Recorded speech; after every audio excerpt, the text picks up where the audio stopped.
Da, da, da, da. It's us again. We are those guys. We are the Leftist Lens, and shit has happened, and we're here to talk about it. I'm James. Yeah, busy week, James.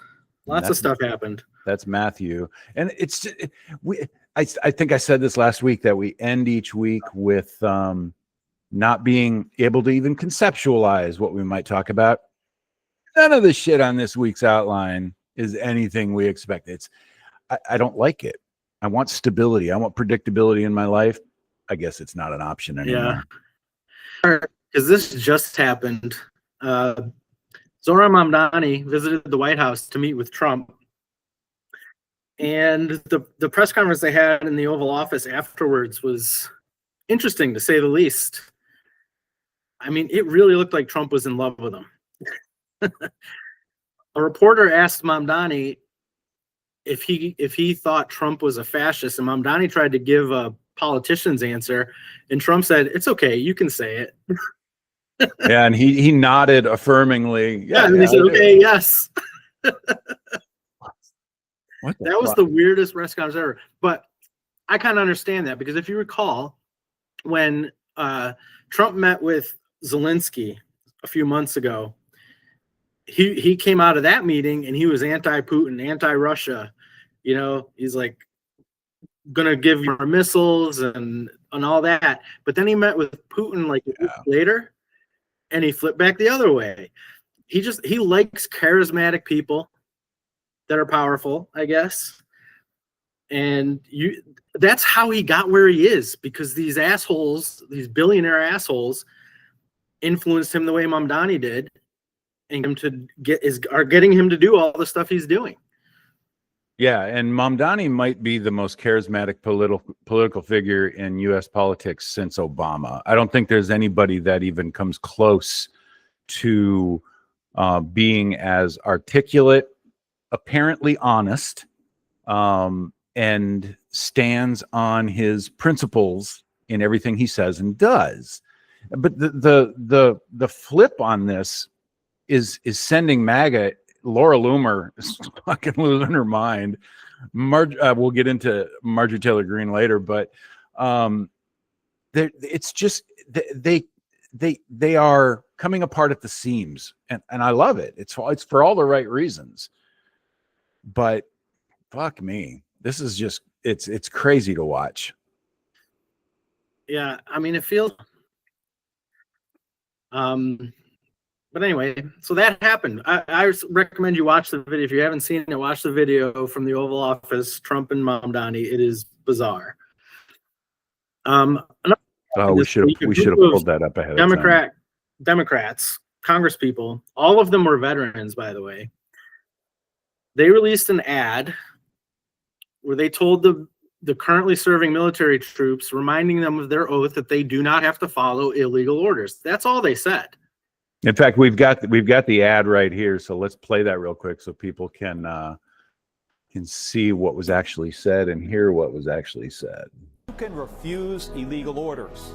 You can refuse illegal orders. You must refuse illegal orders. No one has to carry out orders that violate the law or our Constitution. We know this is hard and that it's a difficult time to be a public servant. But whether you're serving in the CIA, the Army, or Navy, the Air Force, your vigilance is critical. And know that we have your back. Because now, more than ever, the American people need you. We need you to stand up for our laws, our Constitution, and who we are as Americans. Don't give up. Don't give up. Don't give up. Don't give up the ship. So nothing that you just heard was seditious. Nothing that you heard was inciting sedition or anything of the sort. They're just being reminded of their oath, to which Trump responded. That's seditious behavior, punishable by death. And then he retweeted or retruth, whatever the fuck they call it on Truth Social. They should be truth that. Now, what I want to point out is they never mentioned Trump in the video. None of that was about Trump. I mean, it was, but only because Trump's the one giving the illegal orders. And him acknowledging that it was about him shows that he knows his orders are illegal. Well, they've been deemed illegal because how many courts have struck down his use of the National Guard in so many of these states? I think virtually every case that has been made to the federal courts, and I don't know if these have gone to the appellate courts yet or not, but they've all deemed his use of these troops illegal. And I don't even know, we haven't looked into this ahead of time to see if SCOTUS has chimed in with any of this, or the appellate courts have overturned those decisions. But yeah, there's court rulings that say what he's doing is illegal. But as you pointed out before we had our technical glitch, the military is following all of these orders. And there was a lot of talk, and even I participated in this, about the military is not going to follow his illegal orders. No, in fact, what the military does, the top brass does, is just quit. That is what they did. Yeah, that's so disappointing. But I think we were all vested in the idea that the military is disgusted with his abuse of them, that perhaps they will stand up to him. But no, none of them have stood up to him. Nope. It's very disappointing. Very disappointing. Shame on you. Yeah, I agree. All right, other big news. I don't remember when she announced this, but Marjorie Taylor Greene announced she's resigning. Not just not running for re-election, but resigning effective January 5th. She made a video on her social media, on Instagram, about it, and probably on True Social. I'm not on True Social, are you? No, but we're not going to play the video either because we had a bad technical breakdown when we tried to share a video last segment. Nah, we're not going to do that. But she did. She announced this. Yeah.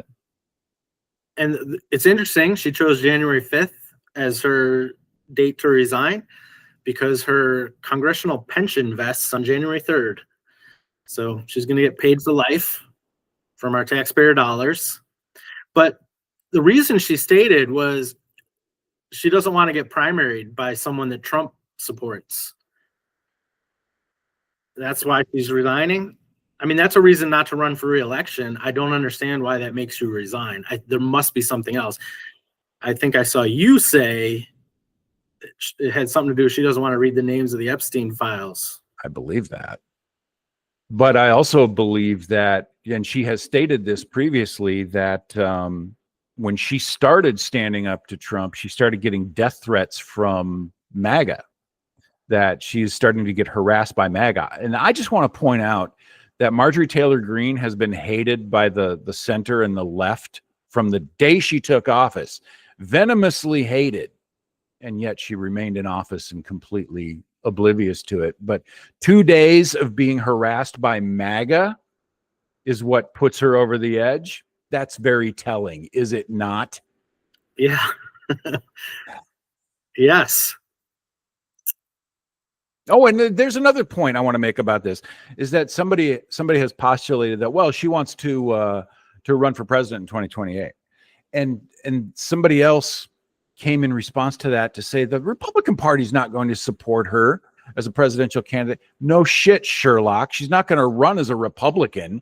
She'll run as an independent or as something else. And hear me out. She will split the Republican vote. She's not going to draw in anybody from the left if she chooses to run as an independent or anything other than a Republican. She's only going to draw in the MAGA that split with her on this, which splits the Republican Party, which is fine by me. Yeah. She did say this morning, though, that she has no intention of running for president in 2028. Everybody says that. Everybody says that. But since we're talking about the violent rhetoric from MAGA, let's skip ahead to number 7 and talk about the new X feature that shows where you're from, where your account is from. And we suddenly found out that a lot of these very popular Twitter accounts, MAGA accounts, by the way, MAGA accounts are based in Russia and Thailand and Indonesia. Well, additionally, what happened with this was we found that the Department of Homeland Security, the government X account for Department of Homeland Security, is based in Israel.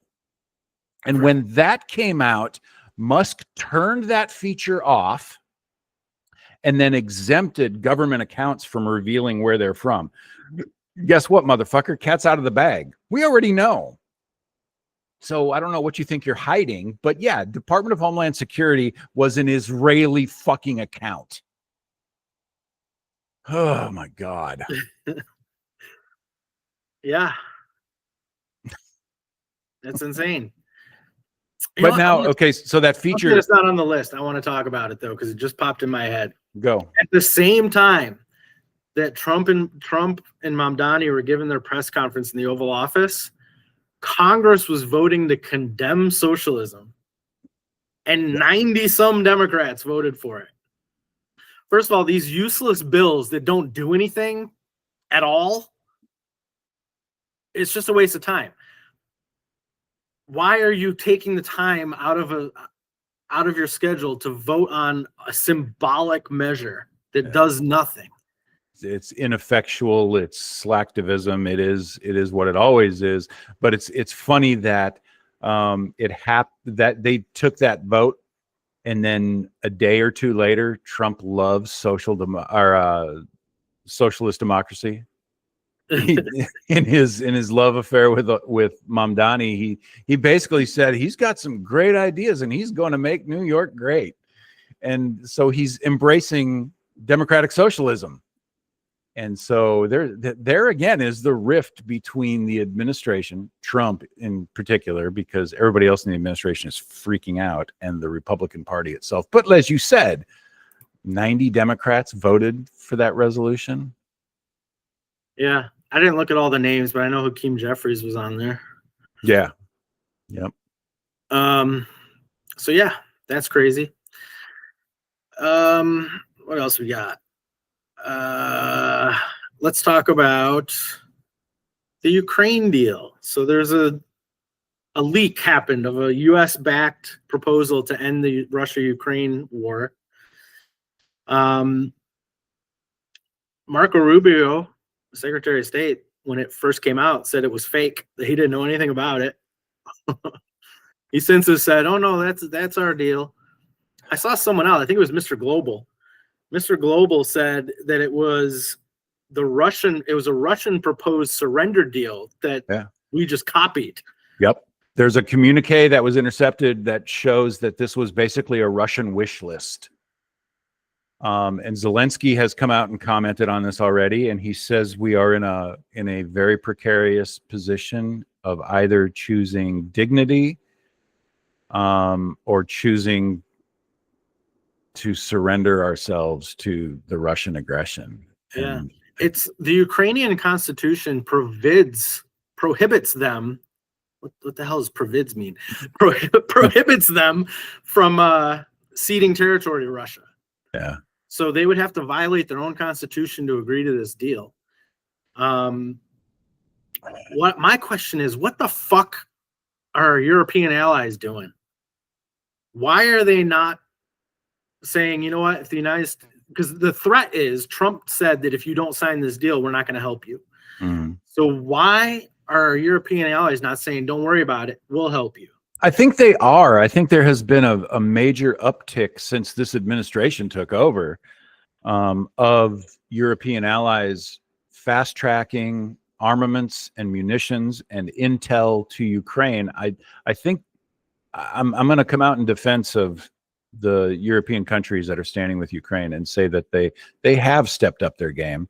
They haven't come out directly that I've seen yet and criticize this peace deal. That's what I want them to do. Yeah. I want them to say that, you know, this deal is not in the best interest of Europe. It's not in the best interest of Ukraine. And we don't support it. So we'll pick up the slack when the United States, you know,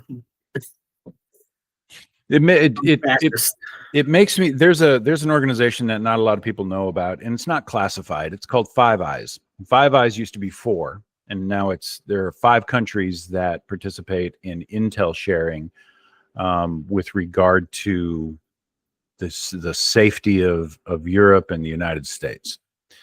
And it makes me wonder, because the United States is only one of the countries in the Five Eyes conglomeration. These other 4 countries are European or Australia, New Zealand, that direction. How are they not like this? This has bothered me from the beginning. Like NATO, the United States is hostile to NATO anytime Trump has been in office. Remove the United States from NATO, please. Remove the United States from the UN Security Council. What are they going to do? Kick the UN out of the US? So fucking what? Set it up somewhere else, please. For the sake of everyone, start treating this administration and the country as it's ruled under this administration as what it is. It's hostile to the free world. It is, but I would like to point out there are plenty of countries that are hostile to, freedom, democracy, morality, that take their turn on the UN Security Council. So that's not disqualified. Yeah. There's real problems there. I mean, even the fact that Turkey is part of NATO is bizarre, because Erdogan is hostile to most of the other European countries that are part of NATO. It's not. It has everything to do with who's running the country at the time. And what I've felt since Trump took office and started just fucking destroying the relationships with other countries that were alleged allies is all these countries should turn their back on the United States. Trump is gone in 4 years, 3 years now. Time is ticking by slowly, but maybe sooner. Maybe sooner. Turn your back on us, please.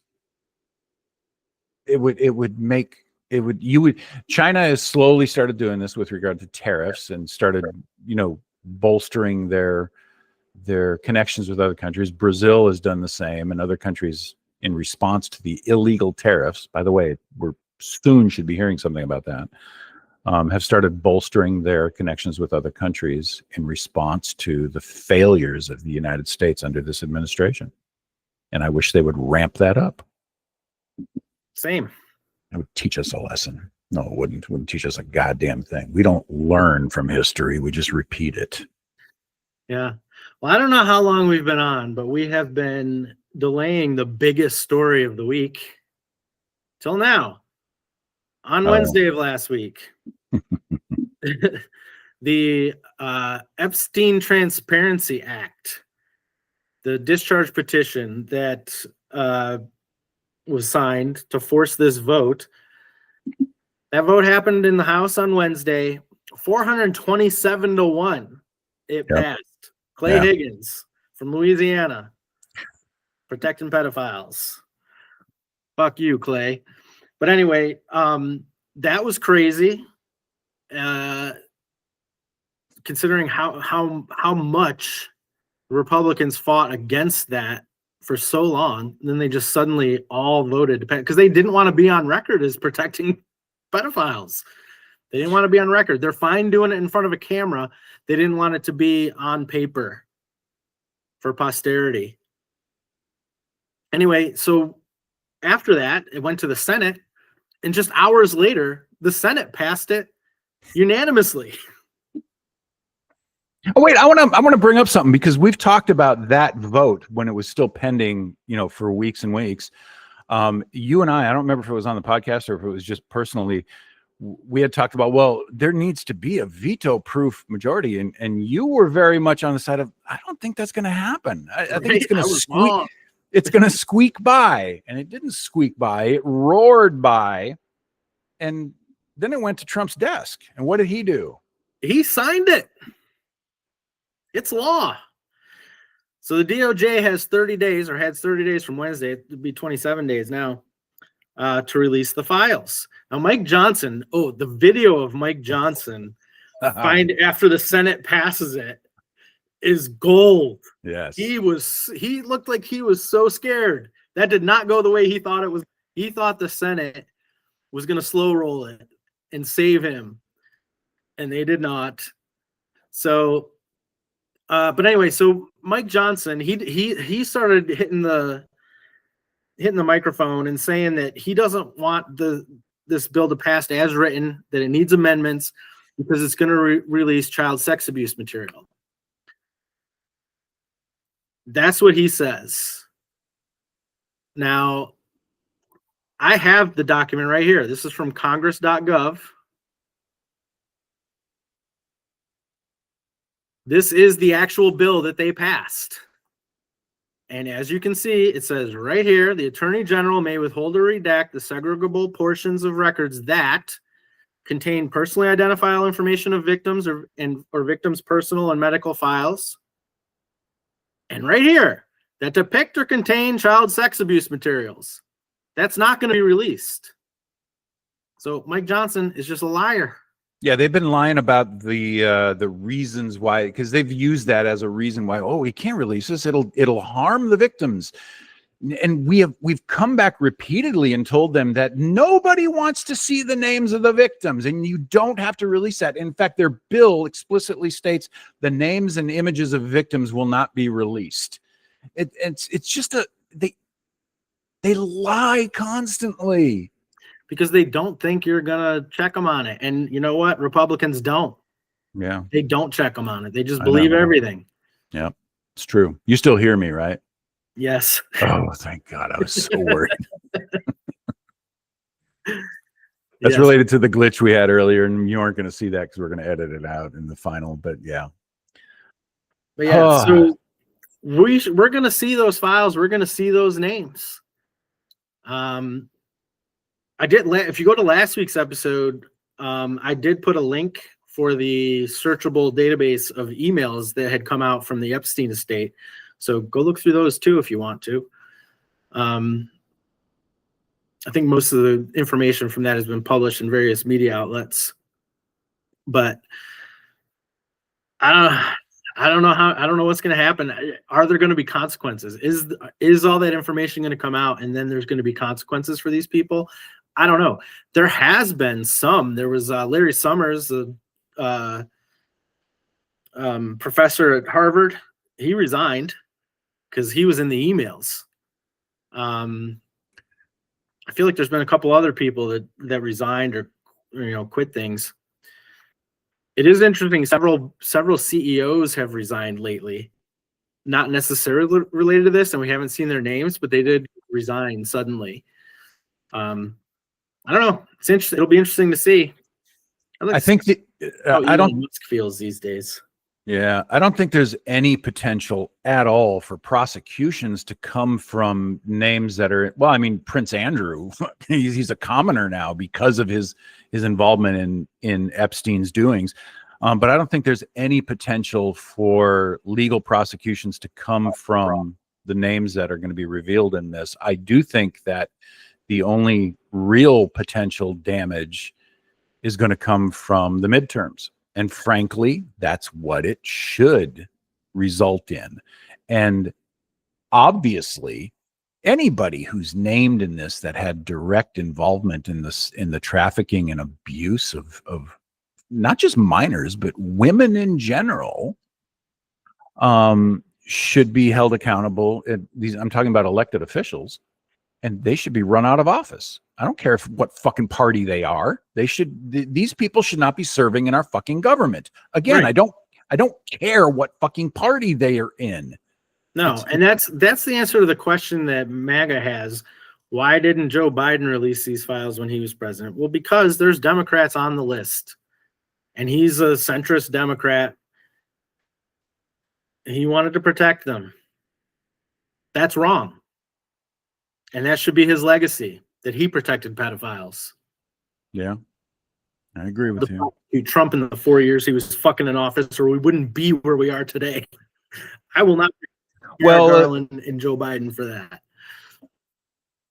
Yeah, let's talk. It's not exactly on the thing, but let's talk about how this might impact the midterms and whether or not this results in enough of a shift in favor of Democrats that are seeking office that are not yet in office to allow for the ability to impeach the president. But I would like to point out, Thomas Massey says that they have the votes now to impeach and remove him. He's a Republican, and he said that this week. He said they have the votes to impeach him, and he believes they have the votes in the Senate. That means they have Republican votes. He believes there are Republicans that would vote to remove Trump now. So, Really? yeah. I haven't heard this. So I don't know if that's going to happen. There are impeachment articles being drawn up presently by a couple different people. Thomas Massey has some, and I believe the Democrats are putting together some too. So we'll see what happens. I assume that the numbers we're talking about would be almost razor thin, though. Because what do you need in the House and Senate to It's impeach 2/3. and remove? In the Senate, 300. 2/3. And I don't know, and it's 67 in the Senate. Yeah. Yeah, it's 2/3. It's a lot. I mean, the makeup of the Senate now, you'd need 8 senators.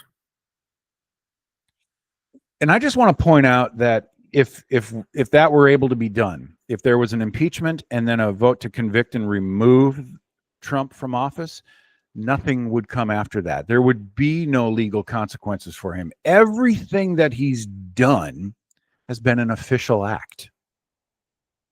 Plus JD Vance will do like Gerald Ford and pardon him. I'm sure he will.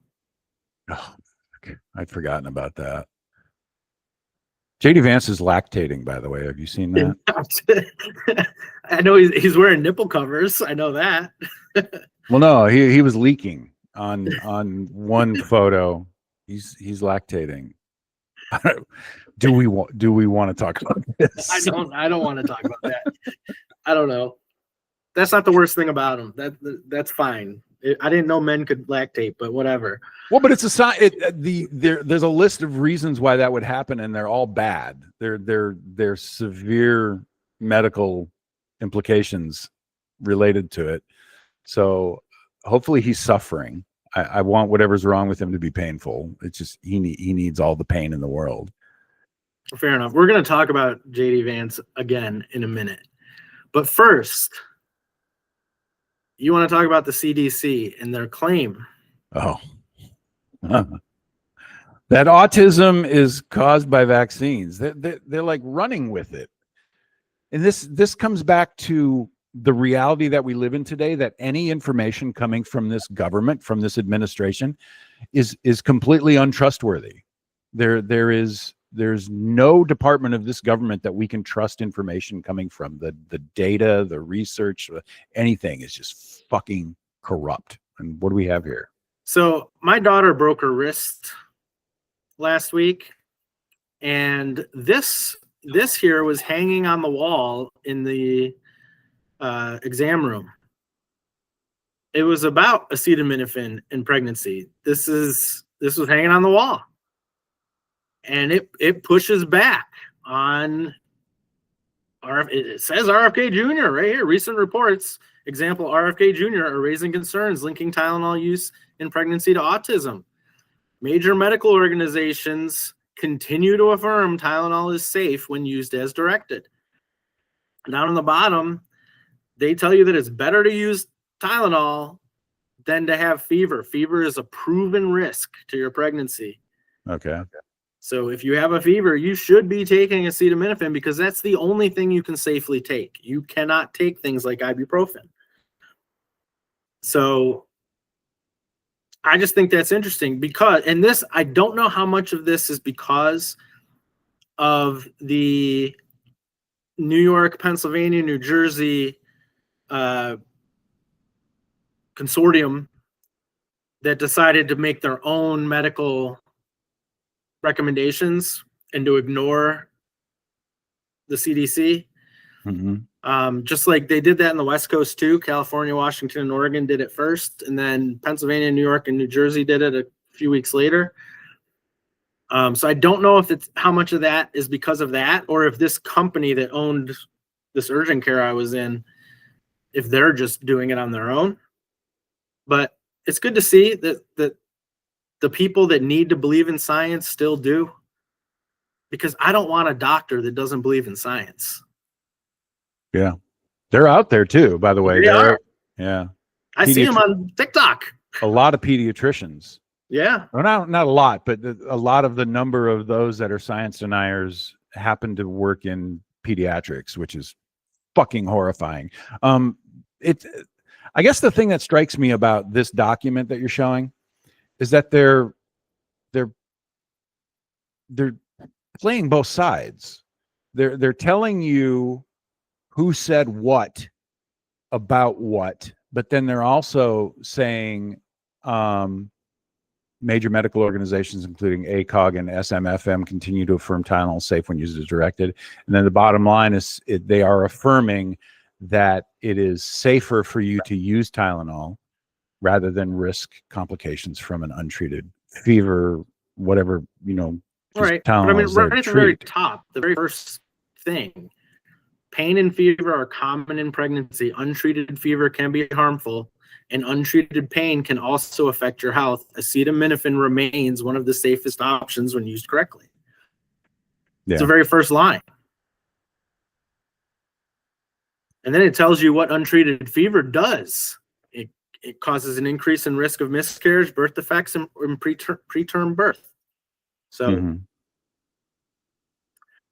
yeah, take your Tylenol. I don't know. Pregnant women have been taking Tylenol for over 50 years when they were pregnant.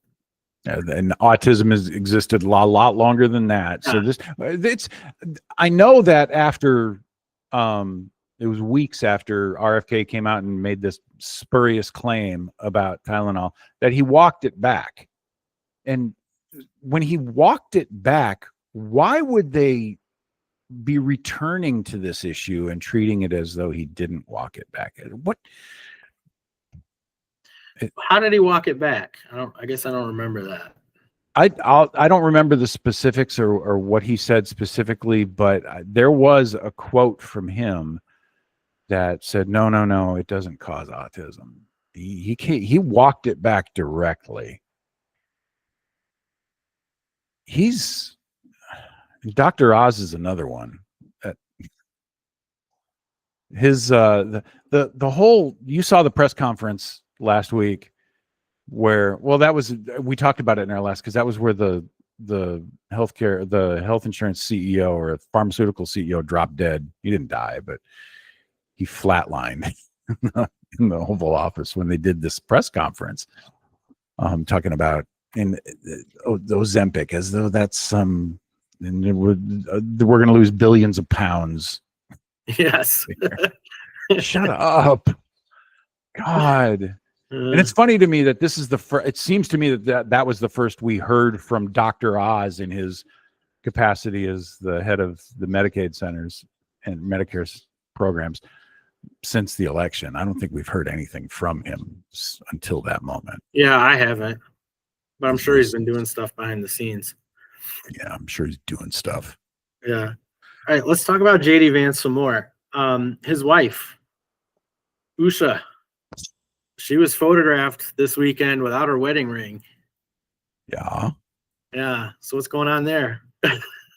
Why would you want to be married to that man? I don't know. And she's got to be a terrible person, because he's never been a good person, and she's been married to him for a long time. Yeah, I'm not giving her any kudos, but I'm not either. But plus, he's lactating. How does she feel about that? I don't know.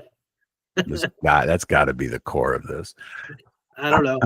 But we did see that strange video at the Turning Point thing where Erica Kirk introduced him and then fondled his hair.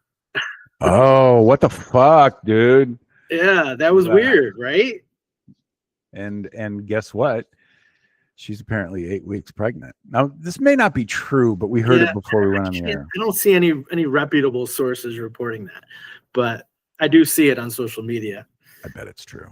But if she is 8 weeks pregnant, Charlie's been dead for 10 weeks. Is that right?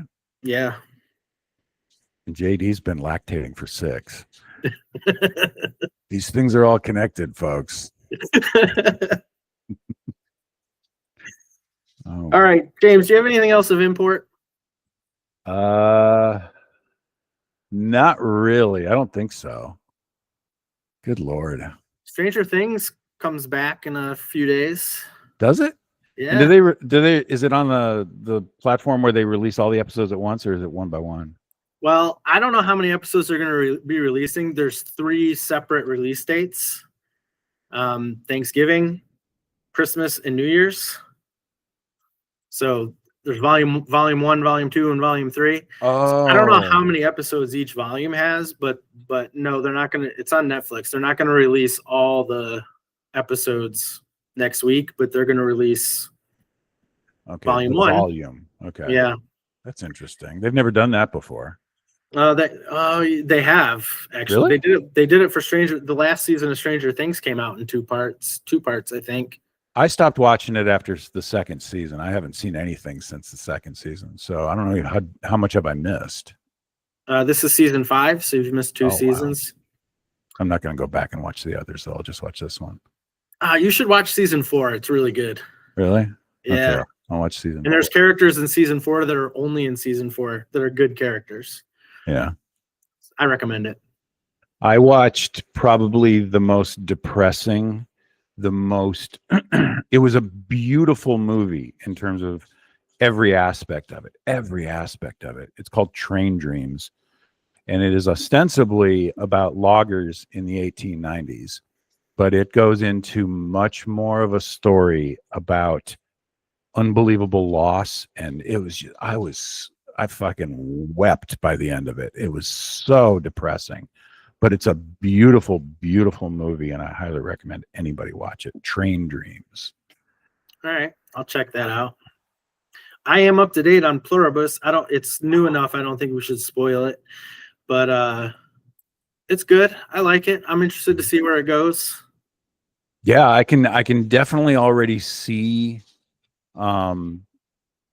either a season as a sequel, or I can definitely see prequel in this. There's so much that they can do with this, and I'm absolutely loving it. I'm gonna feel so sad when it's over, because it'll be 2 years before any follow-up comes out about it. But god damn, it's so good. Is there a new South Park tonight? Oh, I don't know, but it'll be amazing if there is. Yeah, I got to get caught. I've missed a few of those. I've been watching up to. I don't think you did. There's only 3 from this season. Really? Yeah, because when Charlie got whacked, they didn't do an episode for like a month. Because the episode, like a couple days before he got whacked, the episode was about him. They took some time off. I mean, it wasn't about him, but he was in it. He featured in it. Wow. So they took some time off. But there was an episode last week, so there should be an episode this week. Okay. All right. Well, thanks for listening, everybody. If you're listening to us on your favorite podcast app and you heard about pictures being posted, you can find those on YouTube. We are Leftist Lens on YouTube. Yeah, and by the way, the live stream that gets saved on YouTube, I think I can delete those. I'm going to delete this one because I'm going to edit our technical difficulties out and put that up as an official video. So there will be an actual video for this episode on the YouTube site. Cool. All right. All right. Well, thanks for listening. Stick with us. We have no idea what we're going to talk about next week, but it'll be something. It'll be epic. It'll be biblical. Anyway, all right. Have a good day, man.